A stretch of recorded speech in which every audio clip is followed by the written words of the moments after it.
Shri Radhe everyone, welcome back to my YouTube channel. मैं आ गई हूँ आपकी अपनी फेवरेट स्टोरी जादू तेरी नजर डायन का मौसम का धमाकेदार और दिल को छू जाने वाला नया एपिसोड लेकर। एपिसोड इतना इमोशनल और ट्विस्ट भरा है कि आप एक भी सीन मिस नहीं करना चाहेंगे। तो प्लीज वीडियो को अंत तक जरूर देखें और अगर आप चैनल पर नए हैं तो सब्सक्राइब करना और बेल आइकन दबाना बिल्कुल मत भूलिए। कहानी की शुरुआत होती है उस भावुक मोड़ से जब विहान अचानक गौरी के सामने आ जाता है। वो उसे देखकर अपने जज्बात रोक नहीं पाता और कहता है कि चलो मेरे साथ। पर गौरी अपनी मजबूरी का हवाला देते हुए इनकार कर देती है। उसकी आंखों में झलकता दर्द साफ दिखता है और वह दृढ़ता से कहती है कि वह अब विहान के साथ नहीं रह सकती क्योंकि वह अपने और अपने बेटे की सुरक्षा को लेकर चिंतित है। गौरी कहती है कि विहान के पास रहकर वह बार बार मुसीबतों में घिर जाती है और वह अब और खतरे में नहीं पड़ना चाहती। विहान की आंखों में तड़प है। वो पूछता है, क्या तुम मेरे बिना खुश हो? कहीं तुम्हें कोई तकलीफ तो नहीं हो रही ना? मैं चाहता हूँ कि तुम्हें मेरी वजह से कोई दुख न हो। तुम जहाँ भी रहो बस खुश रहो, यही मेरी ख्वाहिश है। गौरी गहरी सांस लेकर कहती है, हाँ मैं खुश हूँ, कम से कम वहाँ सेफ हूँ। तुम्हारे पास रहकर हर बार मुझे किसी न किसी मुसीबत का सामना करना पड़ता था। गौरी के मुंह से ये कड़वे शब्द सुनकर विहान का दिल टूट जाता है। उसे समझ नहीं आता कि वह क्या बोले। उसका चेहरा दर्द से भर जाता है और वह कहता है, तुम नहीं जानती कि इन 3 सालों में मैंने क्या सहा है। हर रोज तुम्हारी याद में तड़पता रहा, तुम्हें कभी भुला ही नहीं पाया। गंभीर चुप्पी के बाद वह उसके माथे को चूमता है और भारी दिल से वहां से चला जाता है। उसके जाने के बाद गौरी की आंखों से आंसुओं की बाढ़ आ जाती है। वह खुद को समेटने की कोशिश करती है लेकिन उसकी आत्मा भीतर ही भीतर रो रही होती है। वह जानती है कि उसने झूठ बोला था, वो खुश नहीं है। वो भी विहान से उतना ही प्यार करती है जितना वो उससे, लेकिन हालात ने उन्हें अलग कर दिया। गौरी को अपने बेटे गोलू की सुरक्षा की चिंता है। अभी तक उसने विहान को यह नहीं बताया है कि गोलू उसी का बेटा है। उस सच को उसने अब तक अपने दिल के किसी कोने में छुपा रखा है। दूसरी तरफ घर में जब गौरी लौटती है तो उसकी नानी गोलू को लेकर आती है। गोलू थोड़ा नाराज होता है और गौरी को देखकर चुपचाप खड़ा रहता है। गौरी खुद को रोक नहीं पाती और बोलती है, मैं जानती हूँ कि तुम मुझसे नाराज हो, लेकिन बेटा मैं भी तो अपनी माँ से मिलने के लिए तड़पती रही हूँ।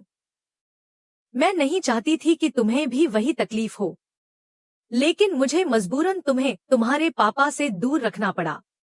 मैं जानती हूँ कि वो बहुत अच्छे पिता साबित होते, पर मेरा फर्ज है तुम्हारी सुरक्षा करना। भोलेनाथ से यही प्रार्थना करती हूँ कि तुझे हमेशा महफूज रखें।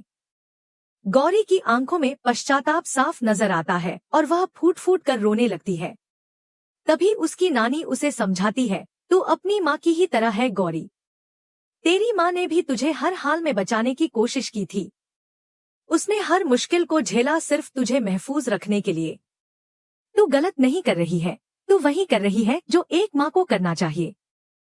गौरी फिर से रो पड़ती है और अपनी नानी से पूछती है, नानी क्या मैं गलत कर रही हूँ? उसकी नानी उसे गले लगाते हुए कहती है, नहीं बेटा, तू जो कर रही है वो एक माँ के फर्ज से कम नहीं। तू अपने बच्चे को बचा रही है, तू सबसे सही कर रही है। उधर दूसरी ओर कहानी में एक और ट्विस्ट आता है। बैतलालिनी और गोल्डी किसी रहस्यमय योजना पर चर्चा कर रहे होते हैं और उसी वक्त उर्वी एक बड़ा फैसला लेती है। वह खुद को तावंश से शादी के लिए तैयार करती है, लेकिन उसकी मंशा साफ नहीं होती। वह कहती है, अब जब मेरे पास तावंश के बेटे का बाल है तो मैं उससे जो चाहूं करवा सकती हूँ। वह जानती है कि यह बाल एक शक्तिशाली अस्त्र है और इसका असर न सिर्फ तावंश बल्कि विहान पर भी पड़ेगा। उर्वी उस बाल को एक जादुई डिब्बे में रखती है, लेकिन वह उसमें फिट नहीं होता।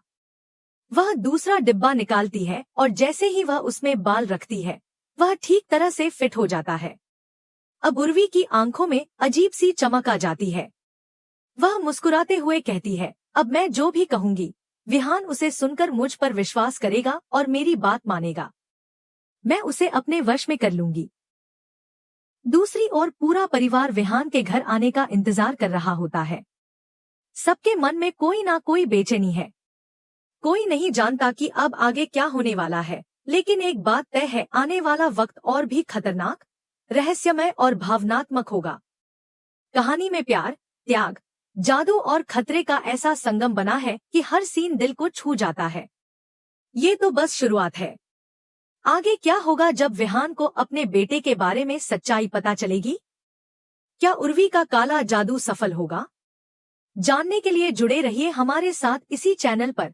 अगला एपिसोड जल्द ही आने वाला है। जैसे ही विहान घर आता है, उसका चेहरा थोड़ा गंभीर और उलझा हुआ दिखता है। सभी परिवार वाले उसकी ओर उम्मीद भरी निगाहों से देखते हैं और वह धीरे से कहता है, मुझे आप सबसे कुछ जरूरी बात करनी है। उसके इतना कहते ही सभी लोग उसके चारों तरफ इकट्ठा हो जाते हैं।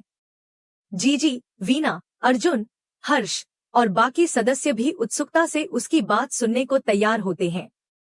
विहान कुछ पल के लिए चुप हो जाता है। उसकी आंखें भीगने लगती हैं, मानो पुराने जख्म फिर से हरे हो गए हों। वह धीरे धीरे अतीत की उन यादों में चला जाता है, जहां पहली बार गौरी से मुलाकात हुई थी। उसके साथ बिताए हर पल, हर संघर्ष, हर मुस्कान और हर आंसू उसे याद आने लगते हैं।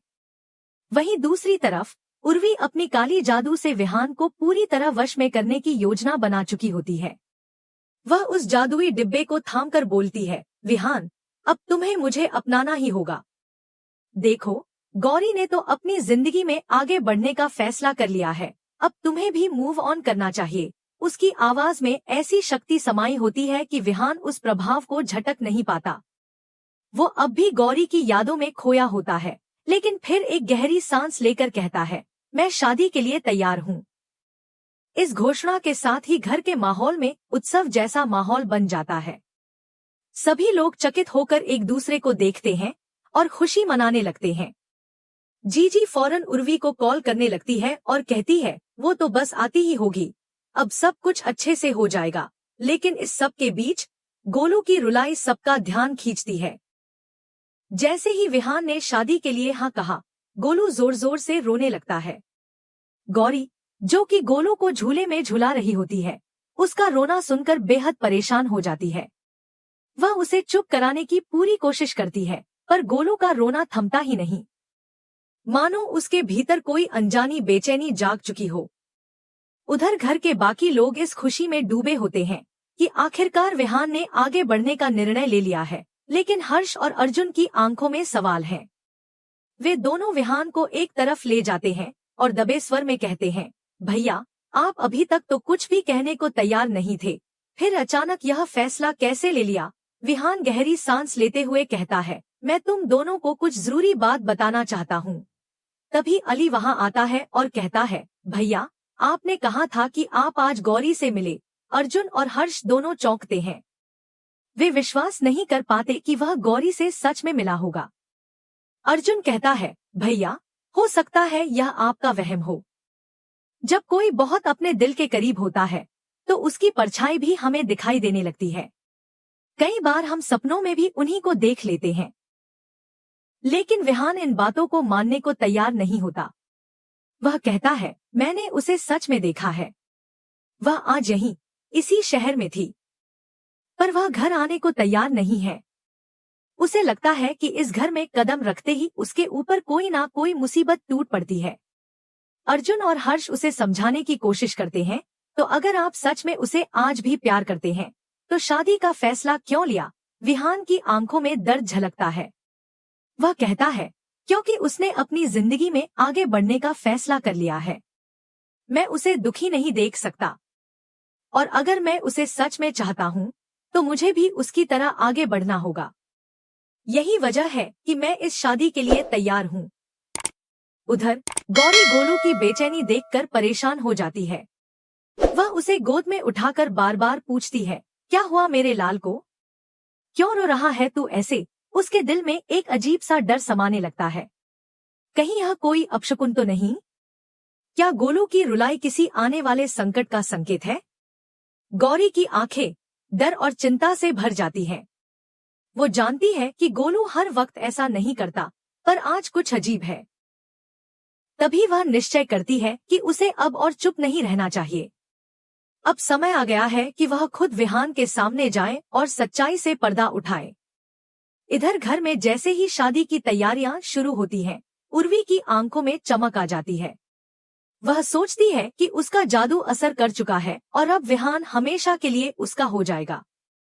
लेकिन वो नहीं जानती कि किस्मत के खेल में अब भी एक चाल बाकी है। विहान के दिल में अब भी कहीं न कहीं एक सवाल है, एक अधूरी ख्वाहिश जो उसे बेचैन करती है। और गौरी के कदम धीरे धीरे उस घर की ओर बढ़ते हैं जहां उसकी किस्मत, उसका अतीत और उसका भविष्य इंतजार कर रहे हैं।